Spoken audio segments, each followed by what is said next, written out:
Hello everyone and welcome back to my big fat Greek weapon roll video, where today we're talking about the weapons from the Pale Heart of the Traveler. We're going over all the weapon rolls, all the crafted rolls that I'm going to be looking at. I actually think this set of weapons is pretty cut and dry. Like, there's only so many combinations that I'm even going to be willing to entertain. So we're just going to go down the list one by one. We're going to go kinetic slot, then energy, then power. And let's talk about some of these guns. So first up, we have the Call Sidearm Rocket Sidearm, the first in the kinetic slot. Indebted Kindness really popped off last season. It is a lot of people's weapon of choice for a lot of pieces of content now. My raid team was basically attached to that thing for the whole raid that we were doing on day one. So obviously it's very good. And a lot of people are thinking that this is going to be more of the same,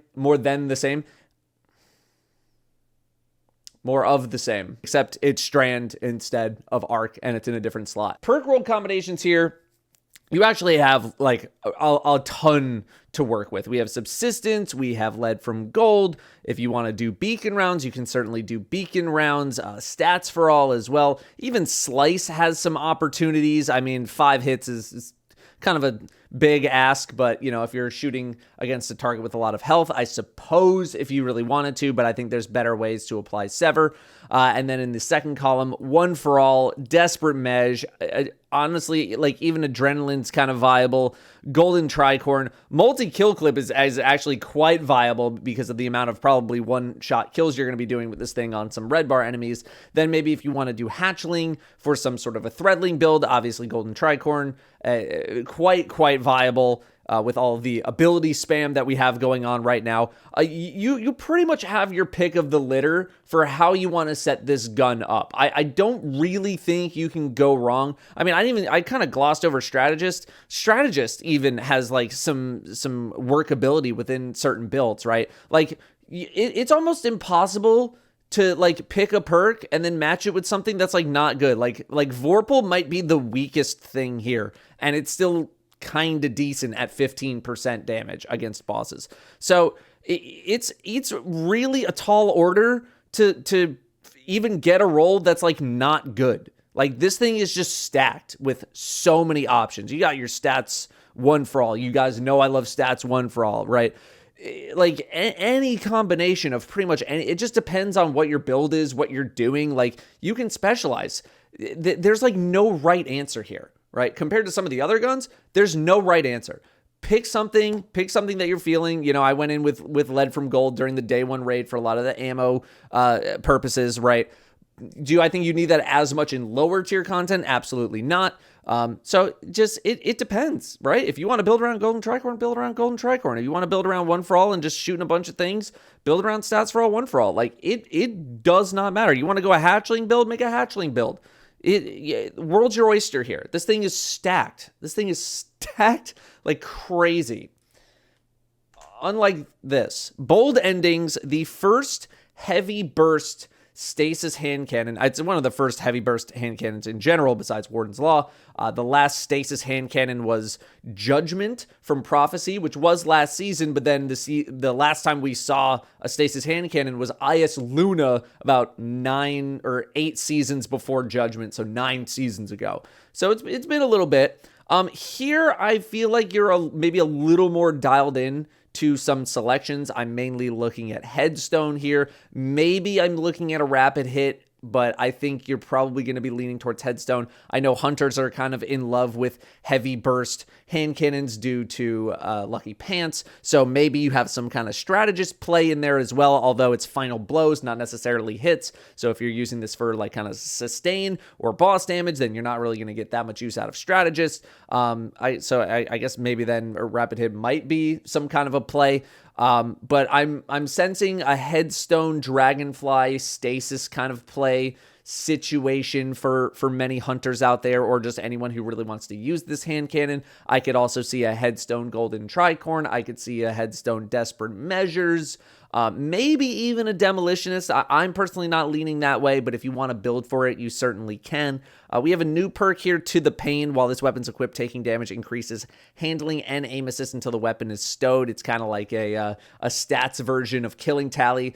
PvP-wise, sure. PvE-wise, I'm not really too crazy about this. I'm not really too crazy about many other things. Obviously, Air Trigger, I'm not excited about. Attrition Orbs, okay, if maybe you want to build into it for something, but I think leaning towards a Headstone Dragonfly or a Headstone Golden Tricorn or a Desperate Mesh, maybe a Demolitionist if you want to do some sort of grenade setup. I think that is also quite viable for PvE. PvP, I don't even think I want to attempt to talk about this weapon, although I suppose there's not really that many options that you have on here to begin with. I mean, like, To the Pain, Moving Target, maybe. Eye of the Storm, obviously a very well-liked perk for PvP purposes.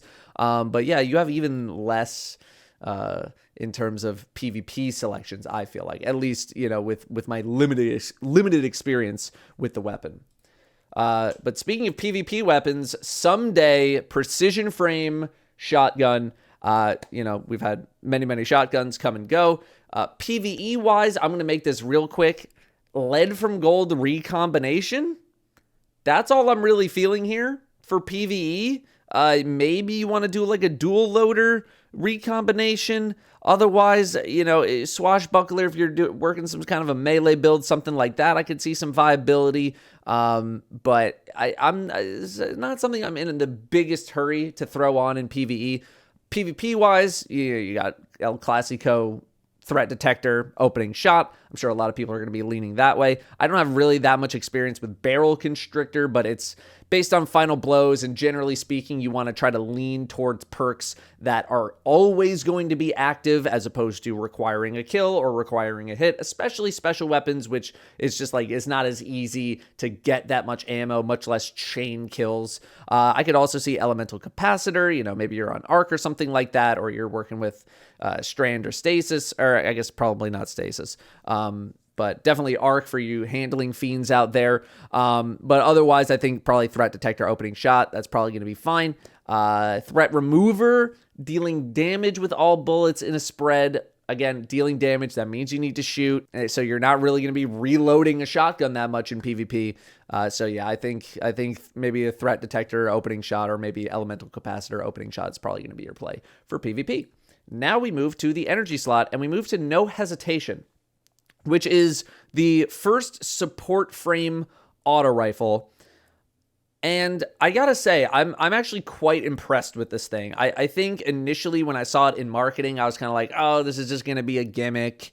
You know, I'm not really that excited about it. But after actually getting to use the thing, the healing is quite significant. You know, the damage is not as significant. You know, where you're having that healing benefit, you are going to be, you know, struggling a little bit on the damage end. But the healing is quite potent, and it's also actually quite fun. You know, I was even having fun with it just in the Vanguard Ops playlist, just running some strikes with people and just spam healing them with some No Hesitation. And it was quite fun. And I actually got use out of it during the contest mode raid as well, during the second encounter where all hell is breaking loose. So I actually quite enjoyed my experience with No Hesitation. And I think if you're someone who is looking to play the support role a little bit more, you know, I would, if you haven't tried it already, it's pretty fun. It's a very, very satisfying feeling seeing someone's health meter just go whoop all the way back up. That being said, Physic, I mean, you're giving restoration to you and your allies. Restoration is one of the best effects in the game. Right now, the enhanced version is giving 2x restoration. It's not supposed to be doing that. So, like, don't be in a super big hurry to craft this thing because, oh, enhanced physics giving 2x restoration. It's not supposed to be 2x restoration. I think it's just supposed to be a longer duration on 1x restoration. So don't go too crazy. But obviously, physic is a very, very strong perk if you're going to be using this for mainly healing purposes.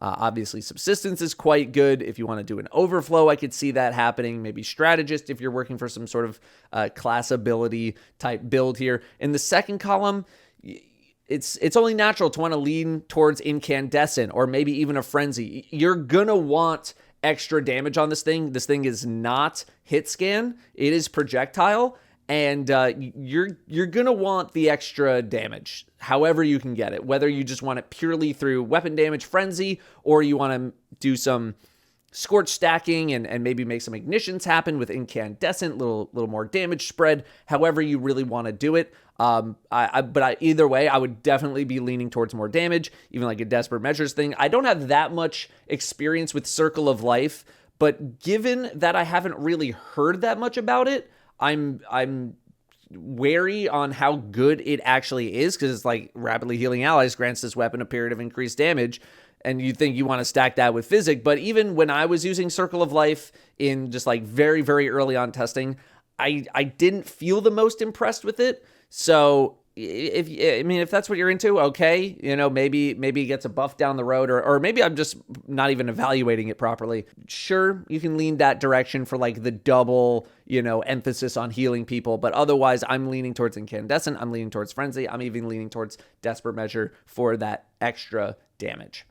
Next, we have Embraced Identity. This is the first Void Sniper since Persuader, which was last season or 2 seasons ago, which was kind of a nothing burger. And then before that was Fugue 55, the old Fugu, in season 16. Season of the Witch, The Witch Queen. Season of the Risen? Did I get that right? Either way, pretty good perks. Pretty good PvE perks here. We're looking at Reconstruction. We're looking at Rewind rounds. I'm probably leaning more towards Rewind rounds than I am Reconstruction because, if you have like maybe a very specific window of time to deal damage and you can get through all your Reconstruction shots and that's all you can get through, sure. Otherwise, I'm leaning more towards Rewind rounds, just being able to constantly resupply your magazines. Then we could just go like, hey, this is, just a Void Supremacy, and we go Rewind 4th times the charm. Part of why Supremacy is as good as it is because it can get 7 shots in the magazine. This is 4 at base, which, you could get another one with some kind of magazine perk that you want. So we could lean that direction. I think a lot of also people are going to lean towards Precision Instrument for the bonus damage. Although it's been reported that for the Witness specifically, High Ground is like always on. So this will activate instantly as opposed to a Precision Instrument, which takes time to build up the stacks. So if you need something specifically for the Witness, I'm kind of looking at High Ground, right? Over Precision, because you get that right away. But I think Precision Instrument is a bit more well-rounded. I think 4th times the charm is also a bit more well-rounded. So if you want something that's usable outside of the Witness fight, you're probably not going to go High Ground. You're probably going to go Precision Instrument. You're probably going to go 4th times, depending on how the math works out. And then, I think you're probably leaning towards Rewind. Your second option is probably Reconstruction. Third option's probably Demolitionist, but at that point, I would probably scrap it and just keep working on your pattern progress. PvP-wise, I don't know, Elemental Capacitor Opening Shot? I don't know. Are people in a big hurry to use this thing in PvP? I feel like we have so many good PvP snipers at this point. Like, what's another one added on to the list, right? Next is the first legendary Precision Frame Solar Fusion. The last time we had one was Season 1, and it was a green. So this is basically the first one ever. If you happen to miss out on Eremite, if you happen to miss out on maybe like Royal Executioner, which was just like immediately outclassed by Eremite, which was season 22, this is what you're picking up. and we got reconstruction, and we got controlled burst. Boom, done. I don't know. I don't think we really need to talk about anything else. Sorry, I tapped the mic there. I really don't think we need to talk about anything else. If you're looking for some sort of a sustained weapon, sure, if you want to go incandescent for some like more kind of just ad slay with your fusion rifle, you could obviously do that.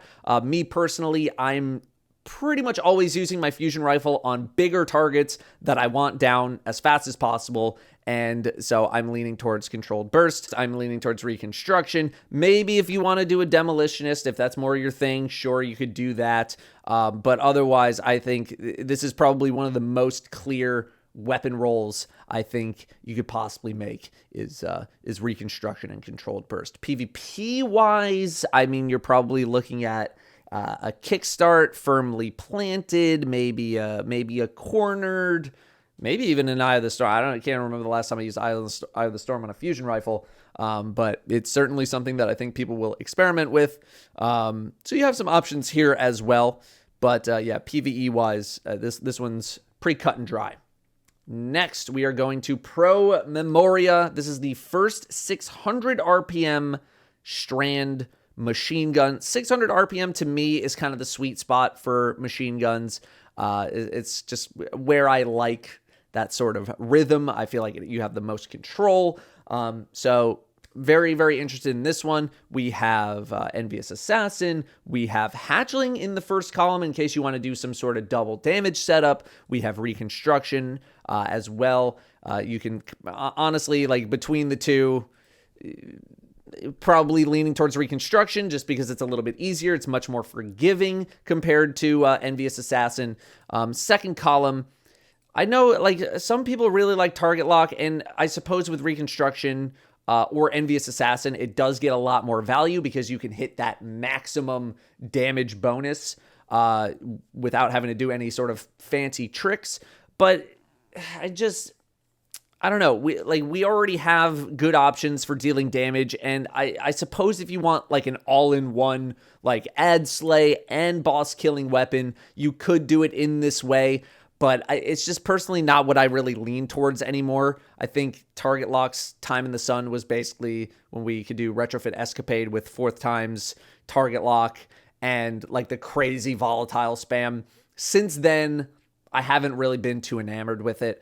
If you want to go Dragonfly for a little more fun, you could obviously do that. Bait and switch is here as well. I will say I haven't actually enjoyed bait and switch on machine guns as much when it just comes to general slaying out, because I tried this on Song of Your Ute, and I'm just so used to commemoration, I'm so used to killing tally that I would literally just forget to activate bait and switch. And when you're doing some sort of raid DPS, you're on like a linear fusion rifle, it's a lot easier to be like, okay, bait and switch, gotta proc bait and switch. But when you're just kind of generally slaying out and things are falling over, I tend to forget about it. So if you are good with remembering to use bait and switch, then bait and switch is 30% damage, right? It's very, very strong.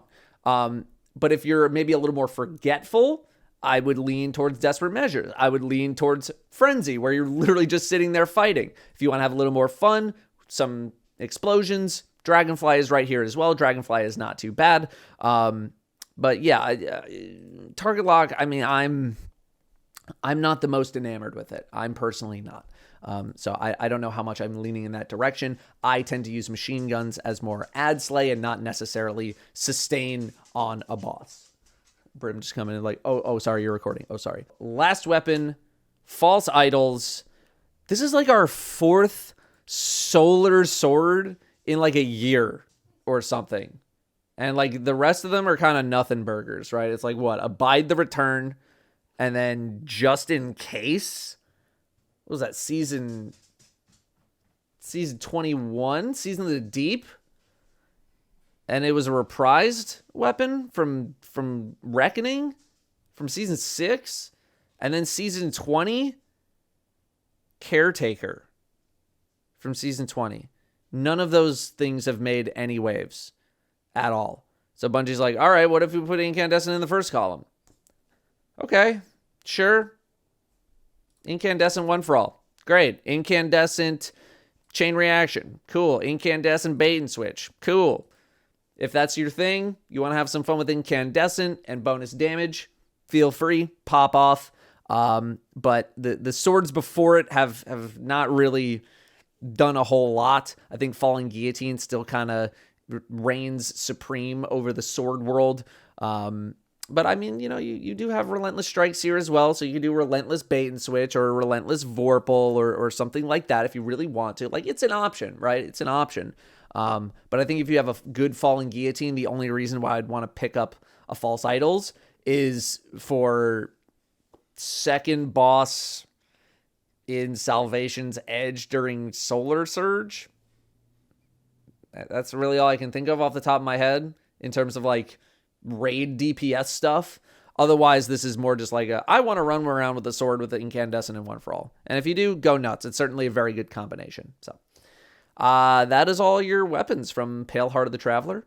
We'll be back later, probably a couple videos from now, maybe the very next video, I don't know, with another set of God Roll weapons from whatever I decide to do next. So happy hunting, get those patterns. Thanks for watching. I'll see you next time.